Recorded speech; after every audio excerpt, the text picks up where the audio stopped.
Welcome to the Rim Break Rodeo. We hope this video helps.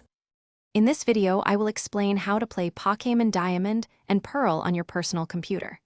Many fans wish to revisit these beloved adventures, and with the right tools, it's entirely possible. We'll walk through the process of setting up an emulator, which acts like a virtual Nintendo DS, allowing you to enjoy these classic titles with enhanced features and convenience. Get ready to embark on your Sinnoh journey once more. The first crucial step is selecting the correct emulator. For Pokémon Diamond and Pearl, Desmumi stands out as the premier choice, offering excellent compatibility and performance across many systems. You should always download the most recent stable release from its official website to ensure you have the best features and fewest bugs. This software is available for Windows, Mac OS, and Linux, covering most personal computer users.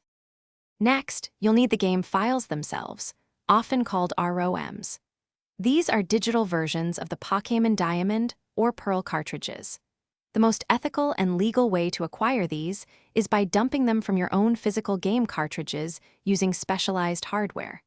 It is important to exercise caution and avoid downloading ROMs from unverified websites, as these can sometimes contain malware or be illegal to distribute. With your emulator and game ROM ready, the final step is to load and play. Open Desmumi, then navigate to File and open ROM to select your game file.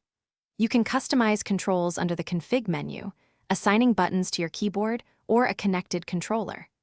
Desmumi also offers features like quick saves and graphic upscaling, allowing you to enjoy your Pokémon adventure with modern conveniences and improved visuals. Have fun exploring the Sinnoh region.